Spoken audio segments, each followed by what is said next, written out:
श्रद्धा को ही श्राद्ध कहते हैं। बहुत ध्यानपूर्वक सुनिएगा। श्रद्धा ही श्राद्ध है। जो हमारे पूर्वाचार्य हैं, जो हमारे पूर्वज हैं, उन सबके निमित्त विशेष तिथि पर उनमें श्रद्धा रखते हुए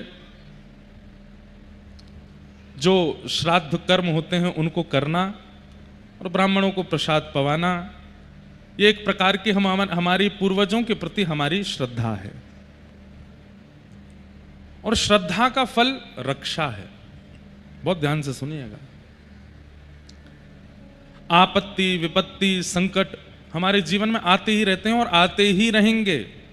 जिसके जीवन में कभी संकट नहीं आते हैं, या तो वो व्यक्ति ठीक तरीके से जी नहीं रहा है। जैसे कभी एक्यूप्रेशर वालों के पास आप जाएंगे ना, तो आपकी एक दो नसें दबा करके पूछते हैं दर्द हो रहा है। अगर दर्द हो रहा है तो मतलब आप स्वस्थ हो, और अगर दर्द नहीं हो रहा है तो वो कहेंगे कि आपका ये ऑर्गन खराब है, क्योंकि आपको इस नस में दर्द नहीं हो रहा है। और वो कभी कभी ऐसे हाथ की कोई नस दबाते हैं, वो दबाते ही आप जोर से उछलने लगो तो वो कहेंगे स्वस्थ हो आप। आपका जो करंट, अब ऐसा भी होता है ना कि लाइट के कनेक्शन जाते हैं तारों से, छीने पर झटका लगे तो समझो कि लाइट आ रही है, और छीने पर झटका ना लगे तो समझो कि कनेक्शन कटा हुआ है, लाइट है ही नहीं है, तार में जान नहीं है, तार में इलेक्ट्रिसिटी नहीं है। ठीक वैसे ही अगर प्रत्येक दिन जीवन में कोई झटका नहीं है तो समझो कि आप जी नहीं रहे हो ढंग से। हर दिन एक चुनौतियों से भरी हुई है, हर दिन एक संकट, हर दिन एक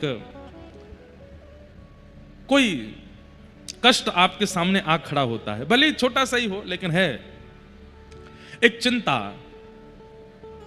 आपको बताएं, एक बात बताएं, आजकल बच्चे डिप्रेशन, एंजाइटी और बहुत सारी चीजों के शिकार क्यों हो जाते हैं? क्योंकि ये सब तो पहले से आते थे, लेकिन पहले के लोग इनसे जूझना जानते थे, आजकल के लोग जूझना नहीं जानते। हमारी उम्र के बच्चे, हमसे आने वाले छोटे बच्चे, ये लोग टेंशन्स को फेस करना नहीं जानते। और हमसे पूर्व जो थे, हमारे माता पिता हों, दादा दादी हों, नाना नानी हों और बड़े लोग हैं, आती विपत्ति उनके जीवन में भी थी, लेकिन वो लोग जूझना जानते थे, लड़ना जानते थे। हम लोग दुर्बल हो गए हैं, निर्बल हो गए हैं। और ये दुर्बलता और निर्बलता का कारण कहीं ना कहीं आधुनिक यंत्र हैं। इन यंत्रों के हम इतने अधीन हो गए हैं। किसी समय में व्यक्ति अन्न के बिना नहीं जी पाता था, आज अन्न के बिना जीना संभव है, आज इसके बिना नहीं जी सकते। मैं तो कहता हूं कि आने वाले समय में ऐसा भी होगा कि लोग बागों को, किसी से अगर शत्रुता है तो उसका धन नहीं चोरी करवाएंगे, उसकी प्रॉपर्टी नहीं हड़प पाएंगे। प्रॉपर्टी पर कब्जा करना, धन चोरी करना, सोना चांदी चुराना या किसी प्रकार से उसके जीवन में कष्ट देना, वो सब बंद हो जाएगा। एक काम करना, बोले क्या, उसका फोन उठा लाओ। फोन के जाते ही व्यक्ति अधमरा हो जाएगा। आगे समय में तो कितना होगा ये तो पता नहीं, अभी हो जाते हैं। चलो आज करके देख लेना आप, अपने अपने घर जा करके जो व्यक्ति बहुत फोन चलाता उसका फोन गायब कर दो, उसको पता ना चले, चार्जिंग में लगा के जाए, अब उठा लाओ। आधा पागल हो जाएगा वो, पूरे पागल की भी संभावना है। प्रमाण देख लीजिए, हमारे पड़ोसी छोटे से एक देश में, नेपाल में 48 घंटों में क्या हुआ। खैर उसके पीछे तो वहां की सरकार जिम्मेवार है, बहुत ज्यादा करप्शन आदि बढ़ गया था, लेकिन उसका एक मूल कारण यह भी था कि युवाओं में इतना आक्रोश क्यों। सोशल मीडिया बंद करवा दिए वहां की सरकार ने, और वो बंद इसलिए करवाए थे कि वहां की सरकार का करप्शन युवा लोग डाल रहे थे सोशल मीडिया पर। लेकिन फिर भी पार्लियामेंट जला दी, वहां के मंत्री, रक्षा मंत्री, पूर्व प्रधानमंत्री की पत्नी को जला दिया, ऐसा भी कुछ खबर सुनने में आई। इतना आक्रोश। कहीं ना कहीं मैं जो कल बात कह रहा था कथा में, वो सत्य होती सी दिखती है कि किसी समय में, किसी युग में दो ही राक्षस थे, आज हर घर में राक्षस है। हम आप सब भी अगर हमें खुली छूट मिल जाए तो राक्षसत्व स्वीकार करने में हमको भी लज्जा नहीं होगी। सब लोग इधर देखिए, ध्यान से सुनिए। मैं एक बात कहता हूं कथा में कि अगर कोई बहुत बड़े ज्योतिषाचार्य हमारे भारत के और लाइव टेलीकास्ट पूरे न्यूज चैनलों पर आकर के अगर ये घोषणा कर दें कि आगामी 17 सितंबर को ऐसा योग बन रहा है कि कोई भी व्यक्ति कितना भी पाप कर ले उसको पाप नहीं लगेगा। क्या घोषणा कर दे? कोई भी व्यक्ति कितना भी पाप कर ले उसको पाप नहीं लगेगा। क्या होगा? 17 सितंबर, एक दिन के अंदर 8 अरब जनसंख्या वाले हम पृथ्वी के लोग इस पृथ्वी को जला करके खाक कर देंगे, पाप की सारी हदें पार कर देंगे। और एक बात कहें, केवल पापी लोग पार नहीं करेंगे, जो पाप से डर करके घर में भजन पूजन आदि करते हैं वो लोग भी कहेंगे आज तो छुट्टी है, आज तो कर ही लेते हैं, आज कुछ लगना तो है नहीं। पाप के प्रति हमारा स्वाभाविक स्वभाव होता है।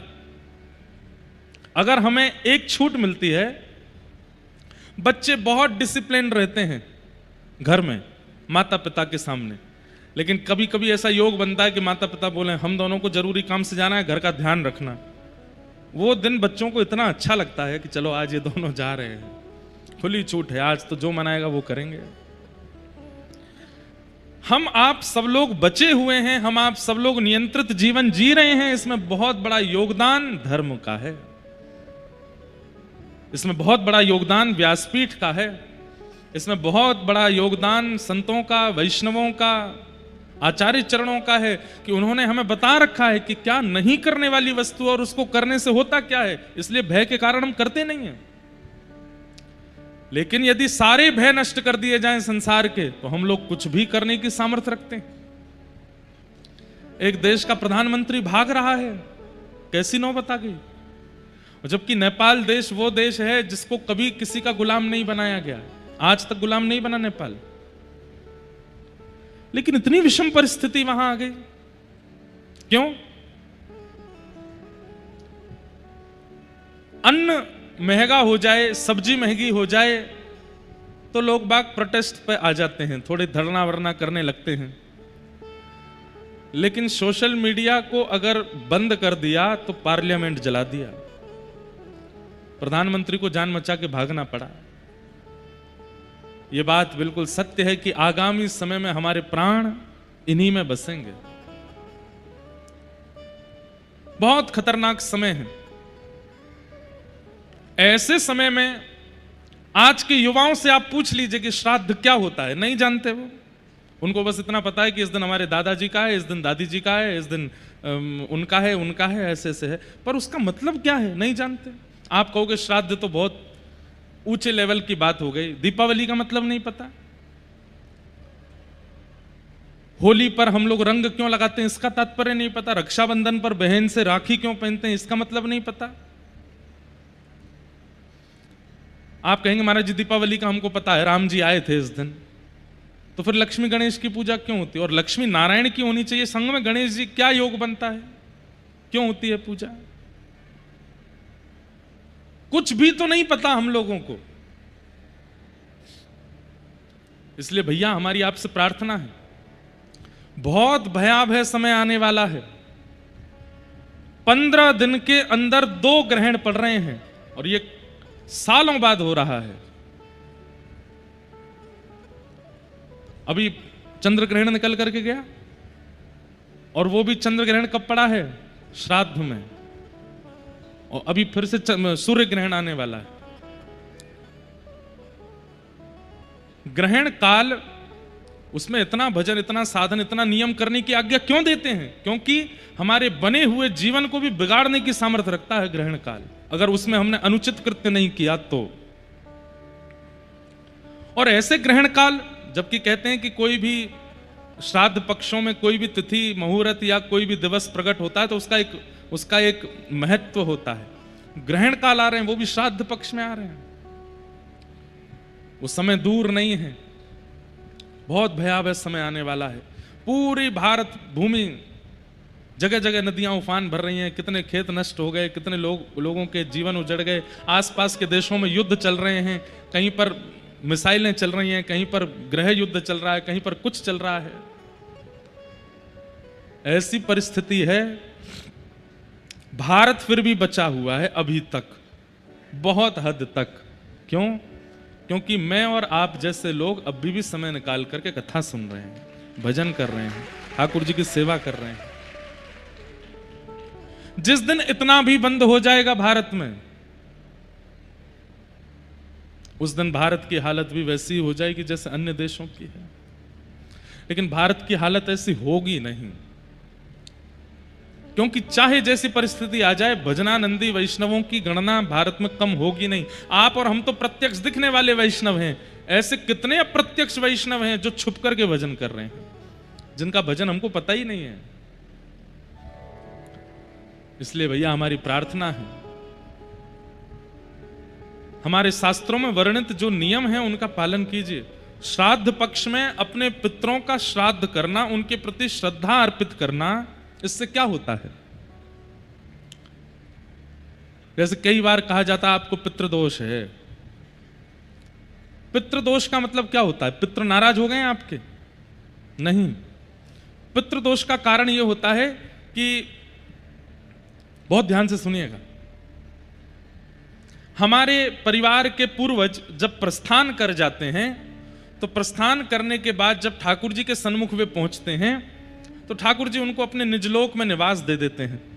तब ठाकुर जी से हमारे ही वे जन जाकर के प्रार्थना करते हैं, मैं सराफ परिवार से आया हूं, या मैं उपाध्याय परिवार से आया हूं, हे नाथ, मेरे बच्चे, मेरी बहुएं, मेरे बालक, ये सब लोग मेरे से बहुत प्रेम करते थे, बहुत स्नेह करते थे। अब तो मेरा संबंध इनसे टूट चुका है, पर फिर भी नाथ मैं बस इतनी कृपा आपसे चाहता हूं कि इस परिवार पर कृपा बनाए रखना। हमारे पितृ जाकर के ठाकुर जी से हमारी प्रार्थना करते हैं कि आप इन पर कृपा बनाए रखना ठाकुर जी। ठाकुर जी कहते हैं, अच्छा तुम इतनी इनकी जो है जैक लगा रहे हो तो अपने परिवार के लोगों की, देखते हैं श्राद्ध पक्ष में तुम्हारा श्राद्ध ये लोग कैसे करेंगे। तो जब उसकी श्राद्ध तिथि आती है हमारे पितृ की, और उस दिन जब परिवारी जन कुछ भी विशेष नहीं करते और बिल्कुल अश्रद्धा पूर्वक करते हैं, तब ठाकुर जी मंद मंद मुस्का करके व्यंग कसते हैं, देखो तुम्हारे परिवार के लोग क्या कर रहे हैं, कुछ भी नहीं, श्राद्ध के नाम पर केवल खाना पूर्ति जैसी कर रहे हैं, और तुम इन्हीं की हमसे प्रार्थना कर रहे थे कि इन पर कृपा बनाए रखना, इन पर अच्छे रखना, इनको भला रखना। तब हमारे पितृ नाराज नहीं होते, दुखी हो जाते हैं। वे कहते हैं, ठाकुर जी अब तो हमें लगता है कि स्वार्थी थे ये लोग, इनके पास हम रहे, जब तक हम थे तब तक इनका काम था, अब हम आ गए तो अब इनको कोई श्राद्ध का इनके मन में भाव नहीं है, अब हमारा भी इनके प्रति कोई भाव नहीं है, आपको इनके कर्मानुसार जो गति देनी हो वो दीजिएगा, हमारा इसमें कोई योगदान नहीं। सीधी बात। कोई व्यक्ति आपके ऊपर छतरी लेकर के चल रहा था कि आपको धूप ना लगे, ताप ना लगे, बारिश ना हो, ओले ना गिरे आपके ऊपर, लेकिन आपने उसकी कदर ही नहीं की, तो वो छतरी हटा लेगा। अब जो भी होगा सब सहन करना पड़ेगा। इसलिए श्राद्ध पक्ष में हमारे यहां आज्ञा की गई कि अपने पितरों का, पूर्वजों का स्मरण किया करो। एक आचार्य चरण से हमने एक बात और सुनी, बहुत ध्यान से सुनिएगा। आज अगर आप प्रेम से पा रहे हो, आपका परिवार खुशहाल है, आपके पास सब कुछ बहुत व्यवस्थित है, आप हरि भजन भी कर पा रहे हो, हरि स्मरण भी कर पा रहे हो, तो इसका मतलब यह भी है कि आप पूर्व में जिस घर में थे, अपने पूर्व जन्म में जिनके यहां थे, वे लोग आपका नियमित रूप से श्रद्धा कर्म करते हैं, इसलिए इस जन्म में आप खुशहाल हो। और कई बार व्यक्ति अपने जन्म में बड़ा दुखी हो जाता है, पाने को अन्न नहीं मिल रहा, धन रुकता नहीं है, बच्चे बात नहीं सुनते, कभी प्रेत आक्रमण कर देते हैं, कभी घर पर कोई बंधन हो जाता है, कभी कुछ होता है, कभी कुछ। इसका भी कारण यह हो सकता है कि आप पूर्व में जहां थे उस परिवार के लोग आपका कोई स्मरण नहीं करते, किसी भी प्रकार का आपके प्रति कोई श्राद्ध कर्म नहीं करते, उसी का भोग रहे हैं आप। इसलिए ये नवरात्रि के दिन, ये श्राद्ध पक्ष के दिन, ये गणेश चतुर्थी के दिन, राधाष्टमी, जन्माष्टमी के दिन, श्रावण मास के दिन, हम भारतीयों की सुरक्षा के लिए 365 दिन आचार्यों ने एक एक नियम बना दिया। इस दिन ये करना है, इस दिन ऐसा करना है, इस दिन ऐसा करना है।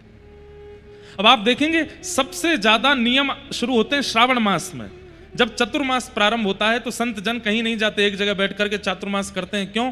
क्योंकि भ्रमण करने से छोटे छोटे जीव जंतुओं की हत्या होती है, कई सारे पृथ्वी से जीव जंतु निकल आते हैं, आदि आदि बहुत कारण होते हैं। इसलिए संत लोग एक ही स्थान पर बैठ के चातुर्मास करते हैं। पर हम गृहस्थी, हम तो घूमते फिरते रहते हैं।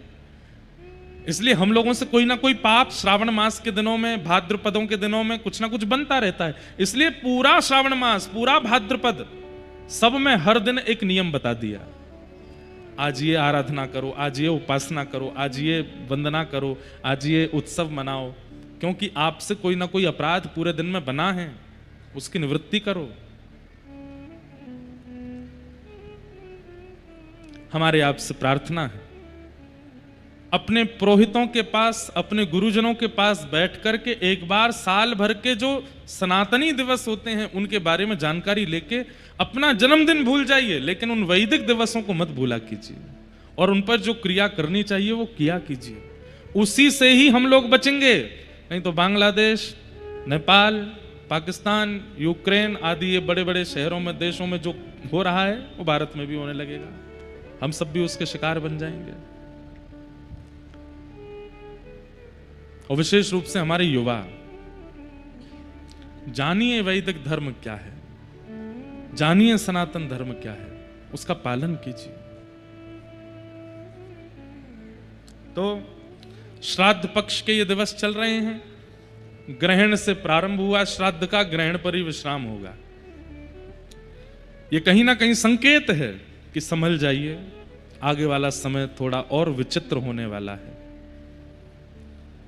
थोड़ा और व्याकुल और विचलित कर देने वाला हो रहा है।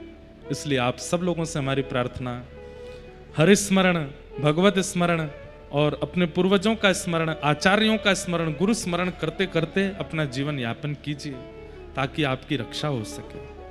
नहीं तो समय कुछ भी स्थिति दिखा सकता है। 2025 में हम लोगों ने क्या नहीं देख लिया। जनवरी से अभी कौन सा चल रहा है? सितंबर। भारत पाकिस्तान का युद्ध देख लिया, विमान का हादसा देख लिया, समुद्री सुनामी आ गई जापान में। कितने अभी पूरे भारत में एक नदी ऐसी नहीं है, अरे पंजाब की ऐसी ऐसी नदियां जिनों में 30-30 साल से जल नहीं था, उनमें भी पानी आ गया। और पानी नहीं आया, ऐसा पानी आया कि गांव के गांव बह गए। हिमाचल में, उत्तराखंड में कितने, एक शहर का तो नामो निशान खत्म हो गया, कितने लोग मारे गए उसमें।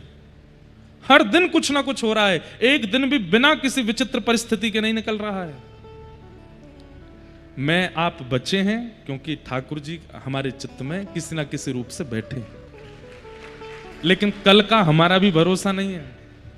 रात्रि में सो रहे हैं, पता चली सुबह कहां हो गए, वो समुद्र ही आ गया मध्य प्रदेश तक। इतनी जोर की उफान भरी महाराज की, बह गए सब। कहां व्यास जी, कहां यजमान जी, सब डूब गए, किसी का आता पता नहीं। इसलिए भैया हर क्षण अंतिम हो सकता है, हर स्मरण करते रहो। होना तो वही है जो ठाकुर जी चाहेंगे, लेकिन हम लोगों को प्रयास करना चाहिए कि हे ठाकुर जी, प्राण जाने का हमको भय नहीं। आप ये मत सोचिएगा कि आपके प्राणों की रक्षा हो इसलिए हम बता रहे हैं, प्राण जाने का भय नहीं है। लेकिन पृथ्वी पर आकर के बिना ठाकुर जी का साक्षात किए अगर हमने प्राण त्याग दिए तो ये हमारा दुर्भाग्य होगा। हे नाथ, एक बार आप प्रत्यक्ष दिख जाओ, एक बार आपके सन्मुख लीला दिख जाए, फिर भले ही प्रलयकालीन समुद्र डुबा दे, फिर भले ही हिमालय की चोटी से फेंक दिए जाएं, फिर भले ही पूरी पृथ्वी पर आग लग जाए, हम जल जाएं, लेकिन एक बार ये तो हो जाएगा कि जन्म सार्थक किया, इन नेत्रों से आपको प्रत्यक्ष देख लिया। इसलिए नाथ कृपा करो।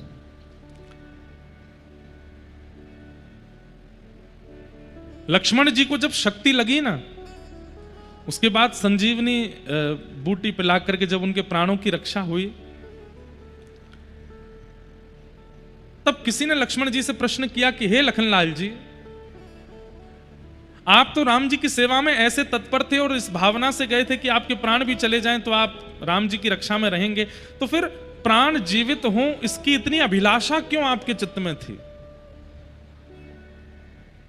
तो लक्ष्मण जी एक बात कहते हैं, बोले मैं 14 वर्ष सोया नहीं, और 14 वर्ष तक न सोने का केवल एक कारण था कि अपने भैया राम जी के सिर पर मुझे अयोध्या का राज मुकुट देखना है। और उसको देखने से पूर्व यदि मेरे प्राण भी जा रहे हो तो मैं उनकी गुहार करूंगा कि अभी प्राण ना जाएं। एक सवैया जैसा गाया जाता है, कागा सब तन खाइयो मेरो चुन चुन खइयो मांस, दो ने नामत खाइयो मोहे पिया मिलन की आश। हे कागा, मेरे प्राण चले जाएं तो सब खा जाना, बस नेत्र मत खाना। क्यों? क्योंकि अंतिम श्वास तक भी एक उम्मीद है कि शायद ठाकुर जी आएंगे और मेरे नेत्रों को दिख जाएंगे। तो ये जो परिस्थिति पूरे विश्व में चल रही है, इससे रक्षा, प्राण बचे हमारे, वो प्राण बचा करके धन कमाना है, ऐश्वर्य कमाना, उसके लिए हम नहीं कह रहे हैं। प्राणों की रक्षा इसलिए हो कि एक बार राधा रमन जी को सचल देख तो लें, उसके बाद बलि प्रलय आ जाए, जो होना हो जाए, एक बार देख तो लें ठाकुर जी को, जिसके लिए इतनी कथाएं सुन रहे हैं, करा रहे हैं, कर रहे हैं। उन ठाकुर जी को देख तो लें एक बार। ऐसी भावना है। इसलिए भैया ये श्राद्ध पक्ष अभी चल रहे हैं, अपने अपने पितरों का स्मरण करके उचित रूप से, जैसे आपके कुल पुरोहित और प्रांत का नियम हो, मध्य प्रदेश के अलग नियम होते हैं, उत्तर प्रदेश के अलग हैं, दक्षिण के अलग हैं, तो जैसे प्रांतों के नियम हैं वैसे नियम से आप लोगों को अपने श्राद्ध कर्म और आदि आदि कर्मों को करना चाहिए। अभी सूर्य ग्रहण आएगा ना, उसके विषय में हम कल बता देंगे कथा में। आप सब लोग उसका फिर उसी रूप से विधिवत पालन कीजिएगा, क्या करना चाहिए क्या नहीं। चंद्र ग्रहण तो निकल गया, अब सूर्य ग्रहण आने वाले हैं, उसमें क्या क्या भाव करने से लाभ क्या होता है ये हम नहीं बताएंगे, हानि क्या होती है ये जरूर बताएंगे कि हानि क्या क्या होती है अगर नहीं करोगे तो। क्योंकि जैसे लाभ पता चल जाता है तो लोग बाग उसको ज्यादा लेते नहीं है सीरियसली। ठीक है, ये तो पुण्य ही पुण्य बताते रहते हैं, जब देखो कथावाचकों को और कोई काम ही नहीं है, इससे ये पुण्य होता है, इससे पुण्य होता है। तो हमने अपनी भाषा बदल ली है कि हम लाभ नहीं बताएंगे, हम हानि बताएंगे कि अगर ग्रहण काल में कोई व्यक्ति चूक जाता है तो उसकी हानि क्या होती है। अब साइंटिफिक रीजंस देने वाले सोलर एक्लिप्स और लूनर एक्लिप्स को अलग ढंग से देखते हैं, पर आप ये मान लीजिए कि आपका हिंदू वैदिक सनातन धर्म लाखों साल पुराना है और लाखों वर्ष पहले लिख दिया गया है कि सूर्य ग्रहण पर यह होता है, चंद्र ग्रहण पर यह होता है। और आपको एक और बात बताएं, 100 साल के अंदर कब कब ग्रहण पड़ने वाला है यह पूरे विश्व में केवल सनातन धर्मियों को ही पता होगा। बाकी के लोगों को तो सैटेलाइट के थ्रू देखना पड़ता है कि कब लूनर एक्लिप्स है, कब सोलर एक्लिप्स है, पर हमारे यहां पंचांग का निर्माण होता है तो 100 साल की पंचांग में लिख दिया जाता है कि कौन सी तारीख को कितने बज के कितने मिनट पर ग्रहण होगा। सब पहले ही निर्मित हो जाता है, सब जानते हैं। इसलिए कई साइंटिफिक रीजंस देने वाले वो आपको रोकेंगे, टोकेंगे, ऐसा कुछ नहीं है, ये नहीं है, वो नहीं। आप अपनी बात अपने, वो कहना तुम्हारी बात मान ली, लेकिन हम अपने धर्म का पालन करेंगे, जो हमारे यहां नियम है हम उसी से ही उसको करेंगे। कल हम आप सब लोगों ने भागवत जी के महात्म का श्रवण परसों किया, कल 3 मंगलाचरणों पर चर्चा हुई। अब आज आगे की कथा में हम लोग प्रवेश करते हैं। 88,000 सौनकादि ऋषि नैमिषारण्य क्षेत्र में मानव कल्याण के लिए यज्ञ कर रहे थे, लेकिन यज्ञ से उनको कल्याण होगा ऐसा अनुभव नहीं हो रहा था। एक बात हम आपको बताएं, सत्संग करने वाले व्यक्ति को आभास होने लगता है, पूर्वाभास। पूर्वाभास किसको कहते हैं? जैसे आप कुछ क्रिया करने जा रहे हो, उससे पहले ही आपको आभास हो जाएगा कि इस क्रिया से लाभ होगा कि हानि होगी। ये सत्संगी व्यक्ति के साथ में होता है। जो व्यक्ति सत्संग नहीं करता ना, उसको आभास नहीं होता, वो बस करने लगता है, फिर हानि जब हो जाती है फिर रोता है। लेकिन अत्यंत सत्संगी व्यक्ति, नित्य तिलक लगाने वाला, नित्य हरिस्मरण करने वाला, नित्य गुरु आराधन करने वाला, नित्य भगवत आराधन करने वाला और सत्संग श्रवण करने वाला, कर्म भी करता है पर सत्संग भी सुनता है, ऐसे व्यक्ति को सत्संग करते करते करते करते पूर्वाभास होने लगता है। आपने अपनी पुत्री के लिए कोई वर ढूंढा, इसका ब्याह इनसे कराएं, तो वर के सामने आते ही और उसके परिवार के सामने आते ही आपको नेगेटिव वाइब्स आने लग जाएंगे। भले ही वो करोड़पति हो, भले ही वो पढ़ा लिखा डॉक्टर इंजीनियर हो, लेकिन आपका मन नहीं मानेगा कि इससे अपनी पुत्री का ब्याह करूं। ये पूर्वाभास, ये सत्संगी को होता है। कहां जाना चाहिए कहां नहीं जाना चाहिए। इसका मतलब हम ये नहीं कह रहे कि आप कोई त्रिकालदर्शी हो जाते हो और कहीं अभिमानी मत बन जाना भैया, कहीं त्रिकालदर्शी हो जाओ और हमको तो सब पता चल जाता है, नहीं। ये हम आपको अपना अनुभव बता रहे हैं। कथा करते करते अभी हमको 10 वर्ष ही हुए हैं, ज्यादा समय नहीं हुआ। 10 वर्षों में कथा की कृपा से बहुत कुछ अनुभव किया जीवन में, और उसमें एक अनुभव यह भी है, पूर्वाभास। हमें खरगोन में घटने वाली कई घटनाओं का पूर्वाभास हो जाता है। जगन्नाथपुरी में कथा होगी, वहां क्या क्या होने वाला होगा, उस ऐसा नहीं, सब कुछ बहुत छोटा छोटा। जैसे ऐसा अनुभव हो जाएगा कि कोई ऐसा व्यक्ति आएगा, वो ऐसी प्रकार की बात करेगा, या कोई ऐसा कुछ होगा, या एक दिन मंदिर के दर्शन में भागूंगा लेकिन दर्शन नहीं होंगे, मंदिर बंद हो जाएगा, मैं लेट हो जाऊंगा। ऐसे कुछ ना कुछ पूर्वाभास होते हैं, और ये केवल मुझे नहीं हो रहे हैं, हर सत्संगी व्यक्ति को होने लगता है। पूर्व आभास, और दूसरा पूर्व के किए हुए कृत्यों का प्रायश्चित बोध। मैंने कल क्या किया, परसों क्या किया, तरसों क्या किया, अब वो उसमें से क्या गलत था जो मुझे आगे नहीं करना, उसका बोध। ये भी सत्संग कराता है। गैर सत्संगी व्यक्ति परसों क्या किया भूल और जाता उसको, अच्छा तुमको बुरा लग गया था मेरी बात का, उसको पता ही नहीं रहता। लेकिन सत्संगी व्यक्ति को पता होता है कि मेरी किसी बात से किसी को पीड़ा हुई थी, आगे से मुझे ऐसा नहीं बोलना। सत्संग केवल भगवत प्राप्ति नहीं कराता है, आपका श्रृंगार करता है। वास्तव में मानव जैसा होना चाहिए, उसको मानव बनाता है सत्संग। हमारे शास्त्र आज्ञा करते हैं कि जाढ्यम धियो हरति सिंचति वाचि सत्यम, मानोन्नति दिशतु पापम पाकरोति, लक्ष्मी तनोति वितनोति च दिक्षु कीर्ति, सत्संगति कथय किम न करोति पुंसा। सत्संग सब कुछ देता है, और उसमें सबसे पहला पूर्वाभास। व्यक्ति की शब्दावलियों से, व्यक्ति के नैनों के मटकाहट से, व्यक्ति के उठने बैठने के ढंग से आपको पता चल जाएगा कि यह व्यक्ति संबंध बनाने योग्य है कि नहीं। 3 चीजें होती हैं किसी भी व्यक्ति को। अब एक तो हम अभी बता देते हैं तीनों चीजें, बाकी ये तीनों बतानी नहीं पड़ेंगी। सत्संग करने वाले व्यक्ति को अपने आप आभास होगा। नेत्रम वक्त्रम विकारेण। सबसे पहले किसी भी व्यक्ति से मिलिए, उसके नेत्रों में देखिए। अगर उसके नेत्रों में बहुत चपलता हो, चंचलता हो, 2 मिनट में इधर घूम जाते हैं, फिर इधर घूम जाते हैं, और ऐसे टेढ़ी टेढ़ी नजर करके देखते हैं। सीधे देख सकते हैं लेकिन ऐसे ही देखते हैं। कथा जब होती है तब सोए सोए से हो जाते हैं, और जब पिक्चर चलती है तब आंखें जो हैं वो ऐसे खुल जाती हैं, 440 वोल्टेज हो गया हो। सबसे पहली पहचान व्यक्ति के हृदय की उसके नेत्रों से होती है। वो परिस्थिति में कैसे नेत्र रखता है, बहुत बड़ी पहचान है। कई लोगों को आप शादियों में देखेंगे, शादी ब्याहों में उनके नेत्र वो यही देख रहे होते हैं, कितना लेन देन हो रहा है, कितना दिया जा रहा है, कितना लिया जा रहा है, कितना दिया, कितना किया, क्या हुआ, कौन क्या पहन के आया, क्या नहीं पहन के आया, वो इसी में ही है। और ऐसे लोग कथा में भी यही देखते रहते हैं।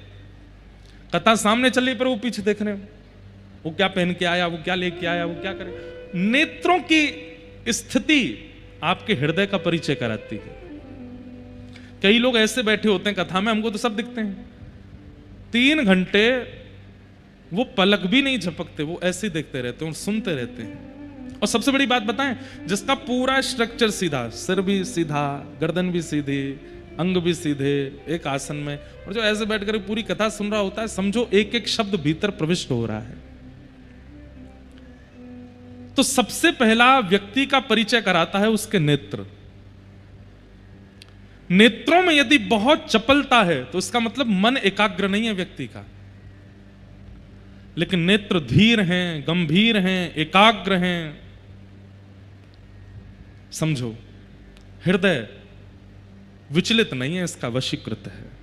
तो पहली पहचान, कभी भी किसी से भी मिलो, अब विवाहित जितने भी छोरा बैठे हैं यहां पे, जा छोरी ते ब्याह होने वारो हो, वाके पहले नेत्र नहीं देख लियो, पतो चली महाराज नेत्रन में डूब गए। थोड़ा ध्यान पूर्वक जाना। गुरु जी की बात मान के जाना, नेत्रों में देखना। इसीलिए पता है, जब पुराने समय में ब्याह होते थे ना, तो लड़का लड़की जब उनका पहला मिलन घर वाले कराते, तो उसमें कन्या जो होती है वो आंख खुलती नहीं है, यूं ही बैठी रहती है, कहीं देख नहीं ले आंखों में, इसको आंखों से पता ना चल जाए। और केवल पुरुष ही क्यों, कन्याएं भी उसके नेत्रों में देख लो। सबसे बड़ी पहचान व्यक्ति के उसके नेत्र होते हैं, उसके नेत्रों की स्थिति क्या है। दूसरा, वक्त्रम, शब्द। आपने कोई बात की और उस बात को कहने में सामने वाले ने प्रत्युत्तर में किन किन शब्दों का प्रयोग किया, उन शब्दों से व्यक्ति की स्थिति पता चलती है।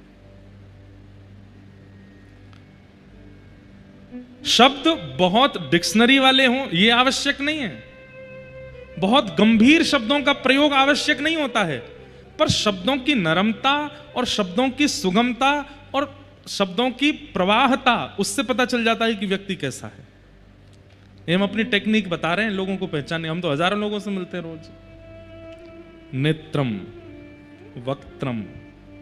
कई बार ऐसा होता है कि लोग मिलने आते हैं ना, तो लोगों को कई बार ऐसा लगता है कि हम महाराज जी के आगे मोटा लिफाफा चढ़ाएंगे तो ये हम पे कृपा करेंगे। हम पहले ही समझ जाते हैं। सामने वाला व्यक्ति आया, प्रणाम किया, लिफाफा ऐसे आगे खिसकाएगा पैर की तरफ, हम कहते हैं जय श्री कृष्ण, चलो आने दो। और पीछे वाला व्यक्ति बेचारा, वो ना तो उसके कपड़े इतने बढ़िया थे, ना उसके बाल इतने बढ़िया थे, ना माला अच्छी वाली लेके आया था, लेकिन नेत्रों में प्रेम था। और उसको देख के फिर मन होता है कि इसको थोड़ा पुचकार ले, इसको थोड़ा माला वाला पहना दें, इसको थोड़ा हृदय से लगा ले। तो कई लोग चिढ़ जाते हैं इस बात से, बोले वो व्यक्ति, हमने बुलाया महाराज जी को, ये उस व्यक्ति से इतना प्रेम क्यों कर रहे हैं। और ये स्थिति पता चल जाती है। और ये मेरे साथ ही नहीं, आपको भी होगा। जब आप सत्संगी बनने लग जाएंगे, आपको भी अनुभव होने लग जाएगा कि कौन उचित कौन अनुचित है। नेत्रम, वक्त्रम, वाणी। शब्द बताते हैं कि व्यक्ति कैसा है। और तीसरा, विकारेण। सिर से लेके पैरों के खड़े होने की अवस्था, बैठने की अवस्था, लेटने की अवस्था, खाने की अवस्था, एक एक अवस्था से पता चलता है कि व्यक्ति कैसा है। जैसे कोई व्यक्ति रिलैक्स मोड में जाता है, तो कमरे में जाते वो रिलैक्स कैसे करता है, एक पांव तकिया पे धर दिया, एक पांव नीचे लटका है, यूं लेट गए, समझो कि ये महाविकारी व्यक्ति है। भाई रिलैक्स भी करता है तो सीधा सीधा ये आराम से, तो समझो कि इसका चित्त एकाग्र है। कई लोग भोजन करते हैं, भोजन करते समय कुछ भी खा रहे हैं। कई लोगों को हमने देखा, जैसे दूध और दही, इन दोनों का विरोध होता है, दूध दही साथ में नहीं खाने चाहिए। कई लोग खा जाते हैं, वो दूध की सामग्री भी खा लेते हैं, फिर उसके ऊपर दही भी पी लेते हैं। पेट में विस्फोट हो जाएगा तुम्हारे, कैसे कर सकते हो। तो कई लोग कर लेते हैं। और एक हमारे पंडित जी यहां तो नहीं आए, वो तो मुझे चैलेंज करते हैं, बोले मुझे चाय पिला दो, फिर छाछ भी पिला दो, मैं ठीक रहूंगा। मैंने भाई तो कैसे कर लेते हो आप ऐसा। पर ये भोजन में जो ये विकार है, ये कहीं ना कहीं हृदय की स्थिति बताता है। बहुत तीखा खाने वाला व्यक्ति, बहुत ज्यादा गरम गरम प्रसाद पा लेने वाला व्यक्ति, जैसे मंदिरों में प्रसाद जब पाते हैं ना, तो वो अमूमन ठंडा ही हो जाता है, क्योंकि ठाकुर जी को भोग लगा, उसके बाद रोटी भी ठंडी, दाल चावल सब ठंडे ही हो जाते हैं। उसके बाद कई लोगों को भाता नहीं, वो उसको फिर ओवन में गर्म करते हैं, फिर पाते हैं। विकार युक्त प्रसाद पाने वाला व्यक्ति, उसका भी हृदय बता देता है कि ये उचित नहीं है। बहुत तीखा खाना, बहुत ऐसा रहना, ये भी उचित नहीं है। और खाते समय बहुत गिरना, यहां भी गिर रहा है, वहां भी गिर रहा है, कपड़े पे भी गिर रहे हैं, मुंह पूरा सन गया है, दोनों हाथों से खा रहे हैं, इससे भी खा रहे हैं। इससे तो खाना ही नहीं चाहिए। अपने उल्टे हाथ से तो थाली भी स्पर्श नहीं करनी चाहिए सन्मुख रखने के बाद।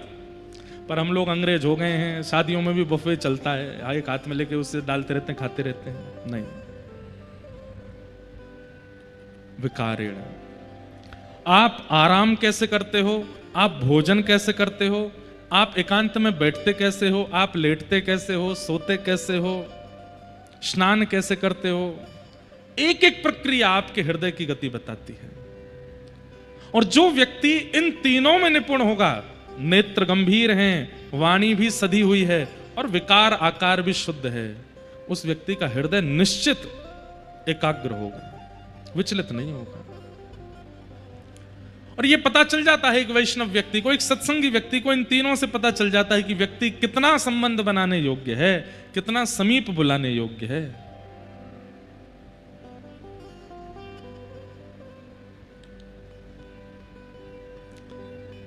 सत्संग पूर्वाभास करा देता है, व्यक्ति का परिचय करा देता है, अनुभव कराने लगता है क्या, कहां, कैसे, क्या घटना घटने वाली है। ऐसे ही 88,000 सोनकादि ऋषियों को यज्ञ कर रहे हैं, पर यज्ञ में आहुति डालते डालते उन्हें ही अनुभव हो रहा है कि हम जिस कारण से यज्ञ कर रहे हैं वो सफल होगा नहीं, इसलिए मध्य में ही उन्होंने यज्ञ को रोक दिया। और तभी वहां परम विद्वान श्री सूत जी का आगमन हुआ और सूत जी से सौनकादि ऋषियों ने प्रश्न किया, मानव कल्याण कैसे होगा। इसके प्रति हमारे 6 प्रश्न हैं। किम श्रेय शास्त्र सारः क स्व अवतार प्रयोजनम, किम कर्म के अवतारश्च धर्म कम शरणम गतः। इन 6 प्रश्नों के कृपा कर हमें उत्तर दीजिए। कौन कौन से प्रश्न हैं? सबसे पहला, किम श्रेय, भगवान के अवतार का श्रेय किसको जाता है? ठाकुर जी रावण को मारने आए थे कि कुब्जा को दर्शन देने आए थे? ठाकुर जी कंस वध करने के लिए आए थे कि वहां सबरी के बेर खाने आए थे? सीधी बात, राक्षसों के लिए भगवान आते हैं कि भक्तों के लिए आते हैं? भगवान के अवतार का श्रेय किसको जाता है? पहला प्रश्न।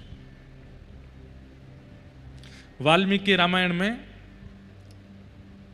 एक बहुत सुंदर प्रसंग आता है। जब विभीषण शरणागति के लिए आए तो भगवान ने विभीषण को देख करके एकांत में जाकर के सारे अपने बानरों की और जो भी थे साथ में सबको बुला करके एक मीटिंग की और राम जी ने सबसे पूछा, बताइए विभीषण शरण में आया है, इसको लेना चाहिए कि नहीं? सब अपना अपना मत रख रहे थे, ले लीजिए, कोई कह रहा था मत लीजिए, कोई कह रहा था ले लीजिए। तभी भगवान ने, राम जी ने बानर राज सुग्रीव से पूछा, बोले सुग्रीव जी आप अपना अंतिम निर्णय सुनाइए, आपका निर्णय जो होगा हम वही करेंगे। तो सुग्रीव जी को थोड़ा सा मान हो गया, बोले राम जी सबके सामने कह रहे हैं, मैं जो कहूंगा वो करेंगे। तो सुग्रीव जी बड़ी विद्वत्ता से बोलने लगे, बोले देखिए भगवान है तो रावण का भाई, एक ही नगर में रहे हैं, एक ही सन्निधि में रहे हैं, संग दोष विभीषण के अंदर भी आया तो होगा। भले ही ये महात्मा बंदा घूम रहा है लेकिन रावण की संगति का असर इस पर हुआ तो होगा, इसलिए मेरी ऐसी इच्छा है कि आप इसको स्वीकार मत कीजिए। लेकिन राम जी तो बड़े कौतुकी हैं, ठाकुर जी कब क्या कर दें कोई पता थोड़ी है। सबके सामने सुग्रीव जी से अंतिम निर्णय बुलवा दिया और बाहर जाकर के विभीषण को स्वीकार कर लिया। ये बात देख करके सुग्रीव को बहुत बुरा लगा, बोले कि मुझसे भीतर क्यों बुलवा दिया, फिर मेरा निर्णय सुना ही क्यों इन्होंने और मुझे सबके सामने बोलने पर मजबूर क्यों किया जब इनको अपने मन की करनी थी तो। और उस समय सुग्रीव ने मन में विचार किया, ये अकेले ही सीता जी की खोज कर लें, मैं तो सारे बानरों को लेकर के वापस चला जाऊंगा। तब वहां वाल्मीकि रामायण में राम जी थोड़े गुस्सा हो गए और सुग्रीव से कहते हैं, इधर आओ, क्या सोच रहे हो आप अपने मन में? सुग्रीव बोले नहीं कुछ भी तो नहीं। बोले नहीं, तुमने मन में यह सोचा कि हम अकेले सीता जी की खोज कर लें? देखिए सुग्रीव जी, अगर आप ये विचार कर रहे हैं कि आपके बिना यह संभव नहीं है तो भूल जाइएगा। रावण को मारने के लिए लंका जाना हमारा अनिवार्य नहीं है। यहीं बैठे बैठे एक तिनका उठा करके अगर बीच से उसको विदीर्ण कर देंगे तो वहां बैठा बैठा रावण मर जाएगा। जितनी देर में लक्ष्मण अपने पलक झपकते हैं इतनी देर भी नहीं लगेगी हमको रावण को मारने में। यह सारी लीला तो केवल अपने भक्तों को सुख देने के लिए हम कर रहे हैं। अरे एक कथा सुनाते हैं आपको। रावण की भगवान श्री राम से शत्रुता एक जन्म की नहीं है, एक पीढ़ी की नहीं, अनेक पीढ़ियों की है। प्रभु श्री राम किस वंश में प्रकट हुए? जोर से बोलो, कौन सा वंश? रघुवंश। वैसे देखा जाए तो सूर्यवंश। सूर्यवंश में एक राजा हुए जिनका नाम था रघु, और उन रघु राजा के प्रताप से ठाकुर जी इतने प्रसन्न हो गए कि ठाकुर जी ने उस पूरे वंश का नाम ही रघुवंश कर दिया। और ठाकुर जी ने दूसरा वचन यह दिया कि इस वंश में मैं भी अवतार लूंगा, क्योंकि रघु महाराज जितने प्रतापी हुए। कैसा प्रताप था रघु जी का? तो कथा आती है कि रावण ने पूरे विश्व पर दिग्विजय कर ली। सब लोग इधर देखिए, ध्यान से सुनिए। रावण ने पूरे विश्व पर दिग्विजय कर ली, सारे बड़े बड़े पराक्रमियों को हरा दिया। अरे विश्व की बात तो छोड़िए, स्वर्ग लोक पर भी दिग्विजय कर ली थी। कुबेर आदि सब रावण के यहां हाथ जोड़ करके खड़े रहते थे। तब रावण अपने मंत्रियों से कहता है, पूरे विश्व में, तीनों लोकों में अब मुझसे ज्यादा प्रतापी कोई बचा नहीं है। तभी एक मंत्री बोलते हैं, बोले महाराज एक व्यक्ति है। बोले कौन? उत्तरीय क्षेत्र में, भारत के उत्तरीय क्षेत्र में विराजमान रघु महाराज। रावण इतना पुराना है, रघु महाराज के समय पे भी रावण था, तब युवा था रावण। भगवान राम के समय पे भी वृद्ध नहीं हुआ था। हमारे नाना जी कभी कभी राम कथा सुनाते, हमको तो बताते थे रावण कोई वयोवृद्ध नहीं था, राम जी से आयु में बड़ा दिखता था, ऐसा नहीं। उसको देख करके ऐसा लगता था कि उसके पुत्र उसके पुत्र अक्षय कुमार आदि भी उसके सामने बड़े लगते थे। रावण इतना युवा लगता था, कोई आलस्य नहीं, कोई झुर्रियां नहीं, कोई बाल सफेद नहीं उसके, वैसा ही पराक्रमी था। लेकिन रघु महाराज के समय उसका पराक्रम और भी ज्यादा तीव्र था, क्योंकि वो उसका प्रारंभिक समय था। तो किसी मंत्री ने कहा कि महाराज अभी उत्तर भारत में रघु महाराज हैं, सरजू जी के तट पर विराजमान हैं, अगर उनको आपने हरा दिया तो आपकी जय जय हो जाएगी सब जगह। तो रावण का एक काम था, वो किसी भी पराक्रमी व्यक्ति के पराक्रम के सोर्स को देखता था कि कोई भी व्यक्ति बलवान किस कारण से है। तो रघु महाराज के पराक्रम का कारण था उनकी पतिव्रता पत्नी। रघु महाराज की पत्नी ऐसी पतिव्रता नारी थी कि रघु महाराज के अलावा किसी भी पुरुष को उन्होंने दर्शन किया, या तो भाई रूप में देखा, या पुत्र रूप में देखा, या पति रूप या पिता रूप में देखा। पति रूप में तो केवल वो रघु का ही दर्शन करती थी। और भी कई जो पातिव्रता नारी के नियम होते हैं सबका पालन वो करती थी। तो रावण ने मन में विचार किया कि अब मुझे उत्तर भारत जाना चाहिए और रघु महाराज को हराने का प्रयास करना चाहिए। तो रावण उत्तर भारत गया और सरजू जी के तट पर बैठे हुए रघु महाराज के चरणों में जाकर के रावण ने पहले प्रणाम किया और प्रणाम करके कहा, महाराज मैं आपका शिष्य बनना चाहता हूं, आप कृपा करके मुझे पराक्रम बल का अनुभव कराइए। तो रघु महाराज बोले, पहले संध्या वंदन करो, हमारे साथ बैठ जाओ। तो संध्या करने लगे, गायत्री संध्या सरजू जी के तट पर। रावण भी ब्राह्मण तो था ही, संध्या वंदन जानता ही था, बैठ करके संध्या कर रहे थे। तो संध्या के समय एक अघमर्षण का जल होता है, हर ब्राह्मण संध्या करते हैं तो हाथ में जल लेकर के अघमर्षण के जल में ऐसे श्वास छोड़ी जाती है, और अघमर्षण का जल जो होता है वो ऐसे भुजा उठा के पीछे डाला जाता है या इधर से पीछे फेंकते हैं। कहते हैं अघमर्षण का जल यदि हरे भरे वृक्ष पर गिर गया तो वो सूख जाएगा। रघु महाराज जब अघमर्षण का जल हाथ में लेकर के बैठे थे, तभी उनके चिंतन में आया कि दक्षिण भारत में कोई एक गरीब ब्राह्मण है, उसके पास एक गैया है और उसके गाय के ऊपर एक शेर ने आक्रमण कर दिया है, और वो ब्राह्मण विचलित होकर के गुहार कर रहा है, प्रार्थना कर रहा है, मेरी गैया को बचा लो, मेरी गैया को बचा लो, मेरे भोजन का कारण केवल ये गाय है, इसकी रक्षा कर लो। लेकिन कोई भी रक्षा नहीं कर पा रहा था। तब उस ब्राह्मण ने दक्षिण भारत में बैठे बैठे मन में विचार किया कि अगर रघु महाराज यहां होते तो मेरी गाय की रक्षा करते। उसके विचार करते ही यहां पर संध्या काल के समय रघु महाराज के मन में वो दृश्य दिखने लगा, और जैसे दृश्य दिखा तो रघु महाराज बोले, अब दक्षिण कैसे जाऊं मैं उसकी गाय बचाने। तो उन्होंने तुरंत अघमर्षण का जल लिया और भुजा उठा करके जैसे ही पीछे डाला, उस सिंह का आवाहन करके अयोध्या में अघमर्षण जल फेंका गया और दक्षिण में उस सिंह की मृत्यु हो गई और गाय की रक्षा हो गई। बगल में बैठा रावण क्या कर रहा था, वो इनके मन में प्रवेश करके मन में क्या चल रहा है वो सब देख रहा था। तो रावण ने इस दृश्य का दर्शन कर लिया। रावण ने तुरंत संध्या पूरी होते ही कहा, आपने यहां बैठे बैठे उसकी गाय की रक्षा कर ली, ये तो अद्भुत है, आप कैसे कर लेते हैं ये। रघु महाराज बोले, कुछ दिन रहो, सिखाएंगे तुमको भी। रावण सीखने लगा, शिष्यत्व ग्रहण कर लिया रघु महाराज का। कुछ दिन बाद रावण ने प्रार्थना की, बोले भगवान आप कृपा कीजिए, हमारी लंका नगरी दर्शन करने के लिए चाहिए, मेरी लंका में एक बार चरण पधरा दीजिए। रघु महाराज ने तुरंत एक सीख उठाई और सीख उठा करके सरजू जी के तट पर बैठे बैठे ही पूरा नक्शा बना दिया और कहा ये तुम्हारी लंका है। बोले जी ये उत्तर द्वार है, ये दक्षिण द्वार है, ये पूर्व द्वार है, ये पश्चिम द्वार है, यहां तुम्हारी पत्नी का कक्ष है, यहां तुम्हारा भाई कुंभकर्ण सोया है, यहां तुम्हारे भाई विभीषण रहते हैं, यहां तुम्हारे बच्चे रहते हैं, ये रहते हैं, वो रहते हैं। देखते ही बोले आप गए लंका? बोले मैं कभी नहीं गया। बोले आपको कैसे पता? ये तक बता दिया कहां कौन सा वृक्ष है और उस वृक्ष में कैसे पुष्प लगे हैं, कैसे फल लगे हैं। अयोध्या में बैठे बैठे रघु महाराज ने पूरी लंका दिखा दी रावण को।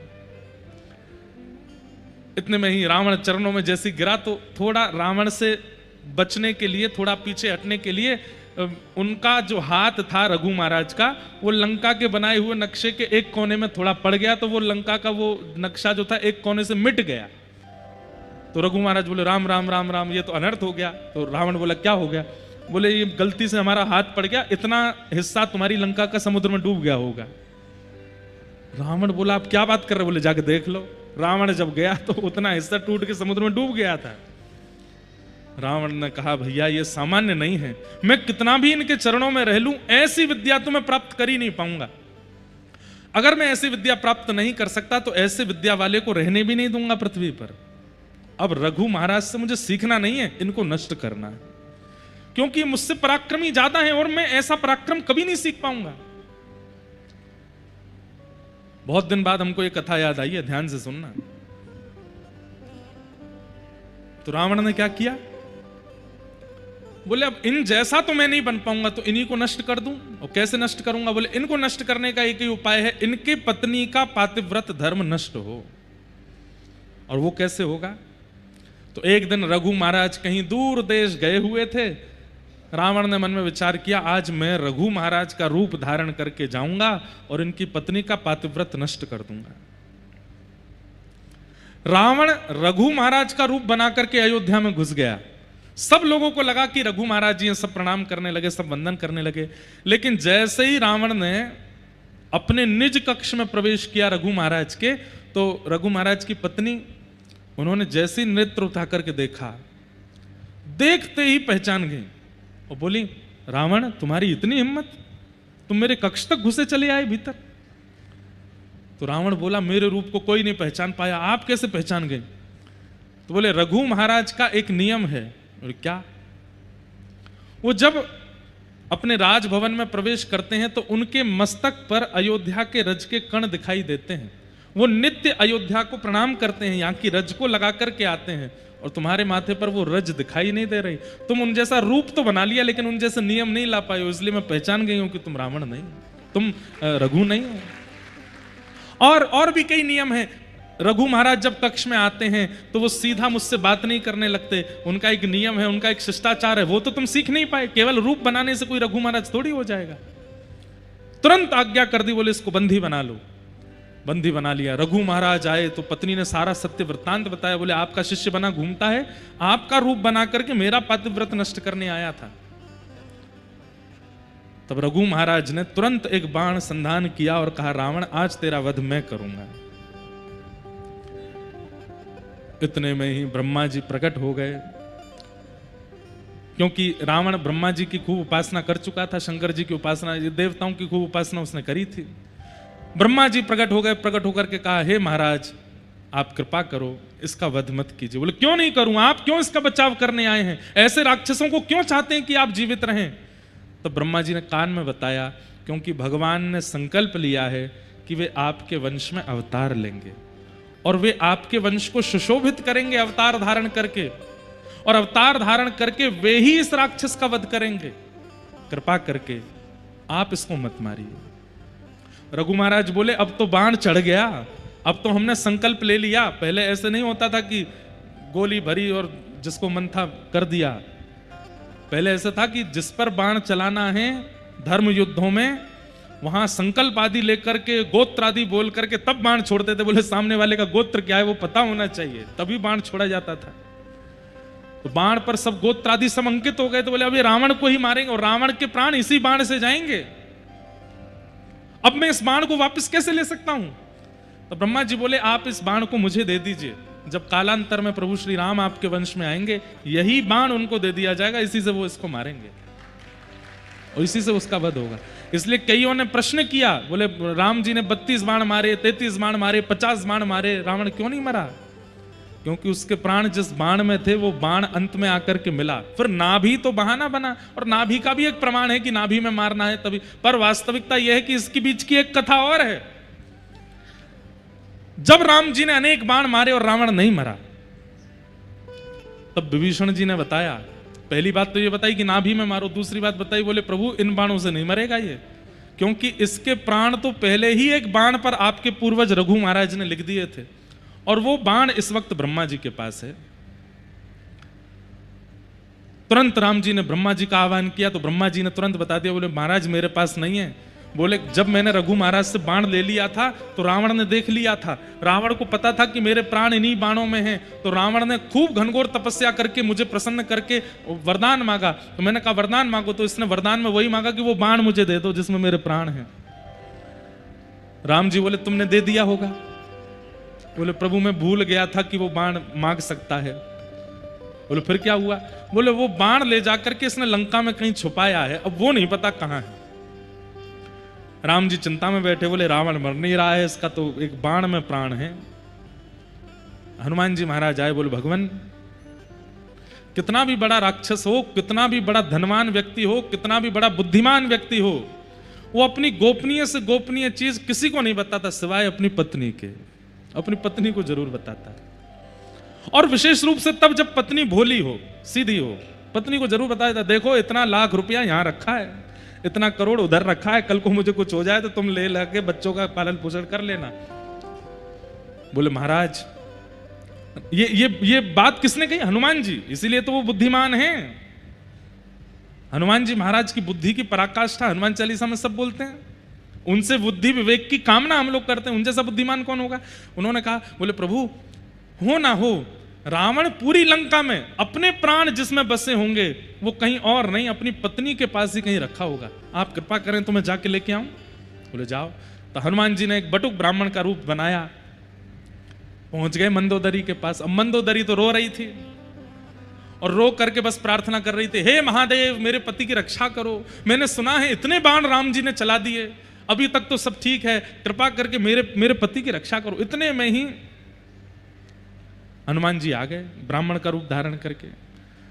तो मंदोदरी के पास जैसे ही पहुंचे तो ब्राह्मण देख करके और चरण पकड़े, हे विप्र देवता आप मेरे पतिदेव को आशीष दीजिए ना, उनका बाल बांका ना हो, ये राम जी तो भगवान है, ये उसको उनको मार ही देंगे, मेरा सुहाग चला जाएगा, कृपा कीजिए ना। देवी तुम क्यों रोती हो? अरे तुम भूल गई क्या? और हनुमान जी ऐसे बात कर रहे हैं जैसे इनको सब पता है। तुम भूल गई क्या? क्या? अरे एक बाण है जिसमें रावण के प्राण बसते हैं, और वो बाण यहीं लंका में ही उसने छुपा रखा, जब तक वो बाण नहीं मिलेगा तब तक राम जी उसको कैसे मार देंगे? अब ये तो हो गई थी हजारों साल पुरानी बात। मंदोदरी बोले अरे हाँ वो बाण तो मेरे ही भवन में रखा है। हनुमान जी बोले पता तो चल गया है, एग्जैक्ट हाउस नंबर और पता चल जाए वो कैसे पता चलेगा? तो हनुमान जी ने एक तकनीक बताई, बोले सुनो देवी, बाण तुम्हारे भवन में है, ये बात बस मैं और तुम जानते हैं, लेकिन देवी अगर तुम चाहती हो कि रावण की रक्षा हो, अपने उस भवन में जाओ, पुष्प अक्षत चंदन माला लेकर के जाओ, और जहां पर वो बाण रखा है वहां पर पुष्प चढ़ा देना, अक्षत चढ़ा देना, आरती कर देना, और जब तक ये युद्ध चल रहा है उस स्थान का पूजन करती ही रहना। एक भी क्षण के लिए वो पुष्प अक्षत चंदन से विहीन नहीं होना चाहिए स्थान, नहीं तो कोई भी उस बाण का वहां से हरण कर लेगा। और मंदोदरी बोली मैं अभी जाती हूँ। हनुमान जी बोले जाओ, अब मैं भी मक्खी बन के आऊं पीछे। हनुमान जी लेक्से से बन गए, मंदोदरी गई थाली सजा करके अपने निज भवन में, खूब सारे खंबे लगे थे, उनमें पीछे एक खंबा था जिसमें वो बाण चिना हुआ था भीतर, मंदोदरी गई, वहीं जाकर के जैसे ही माला चढ़ाई, अक्षत आदि लगाए, हनुमान जी छोटे से बन के गए, इतने में विशाल रूप धारण किया और एक मुष्टिक प्रहार करके खंभ भेदन करके भीतर से बाण निकाला, लेकर के सीधे राम जी के पास गए और जाके चरणों में अर्पित कर दिया, लीजिए प्रभु मार दीजिए। और तब राम जी ने अंतिम बाण धारण करके जैसे ही रावण में मारा, वध हो गया। कितनी कितनी कथाएं, कितने गुप्त गुप्त रहस्य सब जगह निर्मित हैं, लिखे हैं। कोई भी चीज ऐसी है नहीं, 60 कोटि रामायण है, करोड़ों रामायण है, ऐसी ऐसी कथाएं हैं जो कभी किसी ने सुनी नहीं। पर इस पूरी कथा को सुनाने का हमारा उद्देश्य क्या था? रावण का वध करने के लिए राम जी नहीं आए हैं, रघु महाराज के वंश पर कृपा करने के लिए आए हैं, सबरी पर कृपा करने के लिए आए हैं, जटायु पर कृपा करने के लिए आए हैं, हनुमान जी पर कृपा करने के लिए आए हैं, विभीषण पर कृपा। क्योंकि स्वयं भगवान कहते हैं दुष्टों का संहार वैकुंठ में बैठे बैठे मैं कर सकता हूं, लेकिन सबरी के बेर वैकुंठ में कैसे खाऊंगा? उसके लिए तो मुझे आना पड़ेगा ना। भाई, किसी अप्रेमी व्यक्ति का त्याग तो आप घर में बैठे बैठे डिसीजन ले लोगे कि मैंने उसका त्याग किया, लेकिन किसी को स्वीकार करने के लिए तो उसके पास जाना पड़ेगा ना। आपके 100 मित्र हैं, 100 में से एक से आपका मन उखड़ गया तो उसको बोलने थोड़ी जाओगे कि भाई मैं तुझसे दोस्ती तोड़ रहा हूं। घर में बैठे, अरे यार इसकी हालत, इसकी बातें बड़ी खराब हैं, इसकी आदत बड़ी खराब है, अब कल से मैं इससे नहीं मिलूंगा, हो गया अनफ्रेंड, तोड़ दिया संबंध। लेकिन किसी से मित्रता करनी होती है तो उसके पास जाना पड़ता है, उससे मिलना पड़ता है, उसके पास बैठना पड़ता है, उससे बातें करनी पड़ती हैं। राक्षसों को तो वध करना, वध तो ठाकुर जी कहीं से भी कर सकते हैं, लेकिन जिन भक्तों पर अनुग्रह करना है उसके लिए तो उनको जाना पड़ेगा। इसलिए ठाकुर जी का अवतार राक्षस वध के लिए नहीं हुआ है, भक्तों पर कृपा करने के लिए। हमारे लिए आए हैं ठाकुर जी, राक्षसों के लिए थोड़ी आए हैं। तो पहला प्रश्न, भगवान के अवतार का श्रेय किसको जाता है? हमको जाता है। हमारे लिए आए ठाकुर जी, आपके लिए आए ठाकुर जी, वो राक्षसों के लिए थोड़ी आते हैं ठाकुर जी।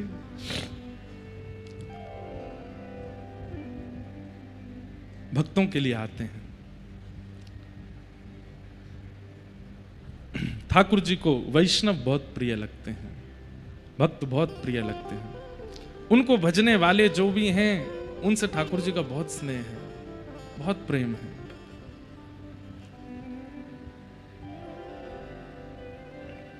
किम श्रेय शास्त्र सारः क, इतने शास्त्रों का सार क्या है? सार श्रीमद् भागवत है।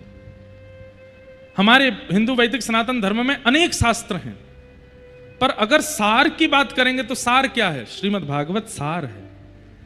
आप भागवत जी की कथा सुन रहे हैं तो आपने चारों वेदों के सूत्र भी सुन लिए, आपने मीमांसाओं की बातें भी सुन ली, आपने उपनिषद भी सुन लिए, आपने अन्य पुराण भी सुन लिए, आपने राम कथा भी सुन, सबका सार है भागवत जी में। 18,000 श्लोकों में सब कुछ समाहित कर दिया है वेद व्यास जी महाराज ने। इसलिए भागवत जी का श्रवण संपूर्ण वेद वेदांत उपनिषदों का श्रवण है। कई बार ऐसा होता है, कई लोग कहते महाराज जी उस पुराण में ऐसा लिखा है, उस पुराण में ऐसा लिखा है, वहां ऐसा लिखा है, वहां ऐसा लिखा है, क्या माने? आप ऐसा बता रहे हैं। भैया देखो, सुनो सबकी पर मानो भागवत जी की। श्रीमद् भागवत अंतिम रचना है व्यास जी की। इसका मतलब क्या है? सबका सार यहां पर समाहित कर दिया है वेद व्यास जी महाराज ने।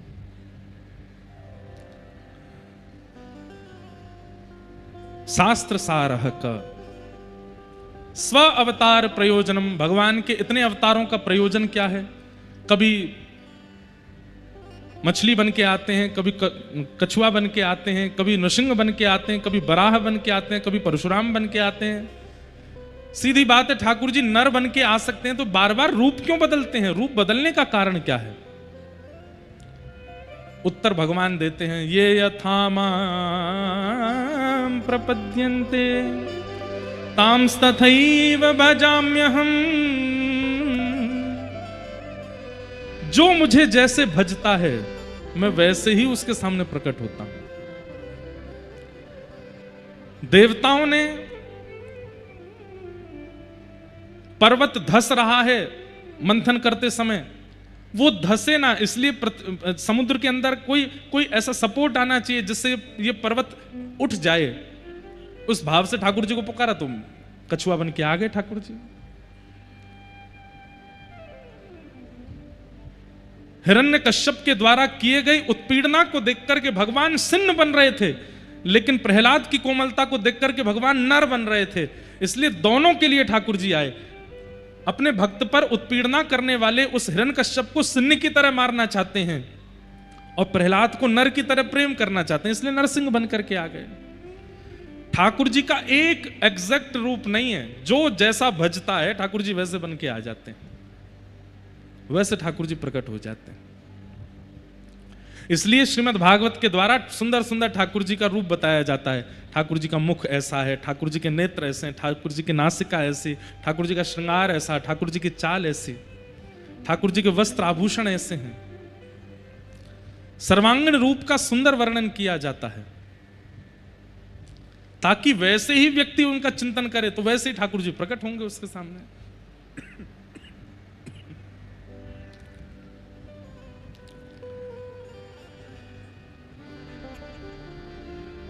ठाकुर जी का रूप अति सुंदर है।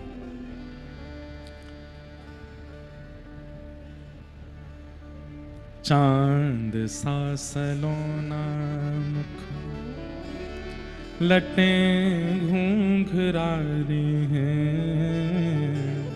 चांद सा सलोना मुख, लटें घूंघरारी हैं। भौएं हैं कटीली आंखें, तिरछी कटारे हैं।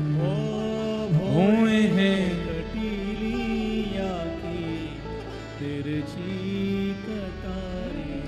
होया को चंदन सो महके बदन, ओ मेरा या पे अटक गया मन।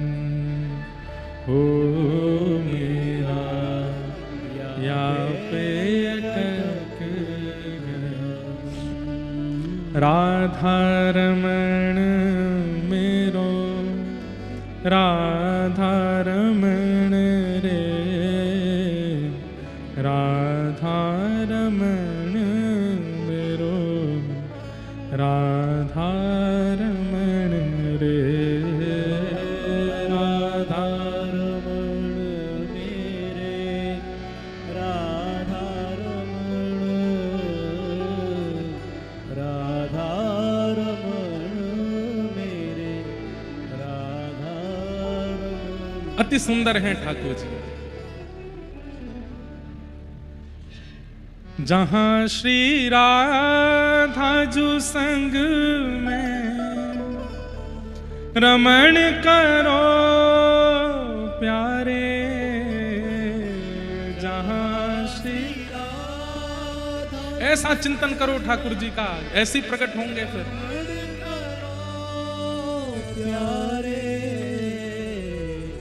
वो यमुना जी का किनारा, वो कुंज है प्यारे, वहीं पे हमको बसा लो तो कोई बात बने। तेरे बगैर सवेरे